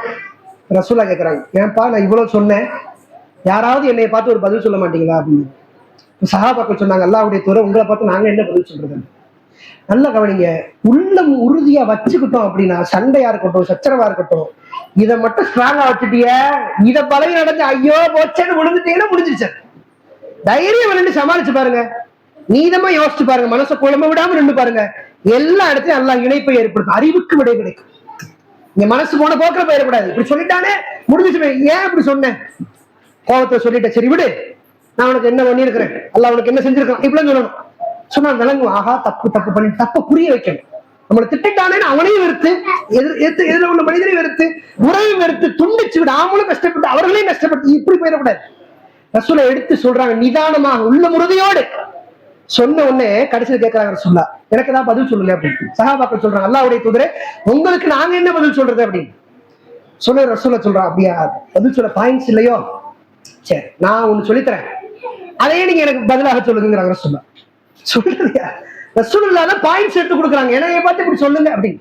என்ன சொன்னாங்க தெரியுமா ரசூலுல்லாஹ், நீங்க என்னைய பார்த்து சொல்லணும், அத்தைத்தனா முகத்திபன் ஃபஸத்தக்னா, நபியே ஊரெல்லாம் உங்களை பொய் என்று சொன்னார்கள், உங்களை உண்மையாளர் என்று சொன்னவர்கள் நாங்கள், இப்படி என்னை பார்த்து சொல்லுங்க. ஊர்லாம் பொய்ன்னு சொல்லிச்சு, என்னை உண்மையாளர் நீங்க தானே பார்க்க சொன்னீங்க, மதீனாவாசிகள் தானே சொன்னீங்க, அப்படி என்னைய பார்த்து கேளுங்க அப்படிங்கிறாங்க. அடுத்து சொன்னாங்க நபியே விரண்டு ஓடி வந்தீங்க மக்கள் இருந்து, உங்களுக்கு அடைக்கலம் கொடுத்தவர்கள் நாங்கள், அப்படி என்னைய பார்த்து சொல்லுங்க அப்படின்னு அல்லாஹ்வுடைய தூதரவர்கள் சொன்னார்கள். அதோட அந்த பிரச்சனையே முடிஞ்சிருச்சு. அதனால சில வார்த்தைகள் கஷ்டப்படுத்தும் தான். வார்த்தைகள் ஏற்படுத்துற மாதிரியான கஷ்டம் உலகத்துல ஒண்ணு இல்லை. தீயினால் சுட்டப்புண் உள்ளாறு மாறாதே, நாவினால் சுட்ட வரும் சொல்லி எழுதி வச்சாலும் சரி, மார்க்கமா அதான் சொல்லுது. இந்த வார்த்தைகளை தாங்குற பக்குவம் வந்துருச்சுன்னா அதை நிதானமா சமாளிச்சுட்டோம்னா உள ரீதியான தோல்வியை தவிர்த்து விடுவோம். கடைசியா ஒண்ணு ரசூலுல்லாஹ் கடைசியா அந்த மக்களை பார்த்து சொன்னாங்க, அம்வால், அந்த மக்கள் எல்லாம் கனிமத்தை ஏன் நிறைய கொடுத்தனா அவங்க எல்லாம் கனிமத்தோடு வீட்டுக்கு போவாங்க. நபி, ஆனா நீங்க மதீனாக்கு இந்த நபியோடு போறீங்க அப்படின்னு சொன்னாங்க. சொன்னோன்னு இந்த மக்கள் எல்லாம் சொன்னாங்க ரசூலுல்லாஹ் பார்த்து, ரதி நபி ரசூலுல்லாஹி ஸல்லல்லாஹு அலைஹி வஸல்லம் கிஸ்மன் வஹத்தன், நபிகளாரையே எங்களுடைய கனிமத்தாக நாங்கள் எடுத்துக்கொள்கிறோம் அப்படின்னாங்க அன்சாரி தோழர்கள். பிறகு ரசூலுல்லாஹ் அவங்களோடு சேர்ந்து ஊருக்கு வந்தாங்க அப்படிங்கறத பார்க்கிறோம். ரசூலுல்லாஹ் கடைசியா சொன்னாங்க, மஹ்யா மஹ்யாக்கும் வல் மமாத்து மமாத்துக்கும், என் வாழ்வும் உங்களோடு தான் இருந்தது, மரணமும் உங்களோடு தான் இருக்கும். அதனாலேயே ரசூலுல்லாஹ் வஃபாத்தானாங்க, அங்கேயே அடக்கமும் செய்யப்பட்டாங்க. மக்காவுக்கு போகல, மக்கா கிடைச்சாலும் சொந்த ஊருக்கு போல, இந்த மக்களோடு தான் ரசூலுல்லாஹ் வாழ்ந்து மரணிச்சாங்க. பாருங்க, நிதானம் அப்படிங்கிறது எவ்வளவு பெரிய பிரச்சனையா இருந்தாலும், அதாவது நாம உருவாக்கிய படை நம்மளை எதிர்த்து பேசினாலும் கூட ஒருத்தருடைய மன நிதானம் அப்படிங்கிறது அதை ஜெயிச்சு காட்டு. அதுதான் இந்த வரலாற்று நிகழ்வு நமக்கு முக்கியமாக பதிவு செய்து ரசூலுல்லாஹ் அந்த மக்கள் மேல அன்போடு இரக்கத்தோடு இருந்தாங்க. நம்மளும் இருக்கோம், உள்ள மேல அன்போடு தான் இருக்கும். கணவர் மேலாம் அளவு கடந்து அன்பு வச்சிருக்கோம். கணவரை தவிர வேற யாரும் எட்டி கூட பார்க்க மாட்டோம், அவ்வளவு அன்பு கணவர் மேல வச்சிருக்கோம். சண்டை வரும்போது அந்த அன்பு எல்லாம் மறந்துடும். இவ்வளவு அன்பு வச்சிருந்தோமே அப்படிங்கிற ஞாபகமே இருக்காரு. கணவருக்கு அப்படித்தான், மனைவி மேல அளவு கடந்து அன்பு வச்சிருப்பாரு. ஒரு காலம் துரோகம் செய்யக்கூடாது என்ற எண்ண ஓட்டம் அவ்வளவு இருக்கும்.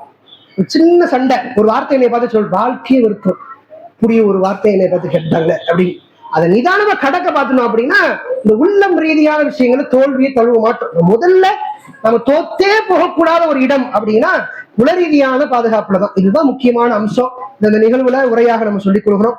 இன்ஷா அல்லாஹ் வரக்கூடிய காலகட்டங்கள் அதிகமாக நீங்க அல்லாஹ்விடத்தில் துவா கேளுங்க. முன்னாடி பேசினவங்க சொன்ன துவா தான், யா முகல்லிபல் குலூப் சப்பித் கல்வி அலா தீனிக், இறைவா உன்னுடைய மார்க்கத்திலேயே உள்ளத்தை புரட்டக்கூடியவனே, உன்னுடைய மார்க்கத்திலே என்ன செய், உள்ளத்தை நிறைவேற செய்.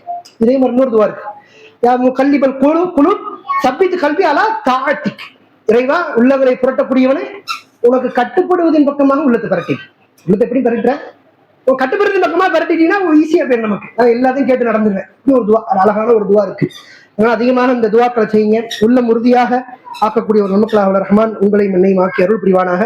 வாஹிர் தஅவானா அல்ஹம்துலில்லாஹி ரப்பில் ஆலமீன். அஸ்ஸலாமு அலைக்கும் வரஹ்மத்துல்லாஹி வபரகாத்துஹு.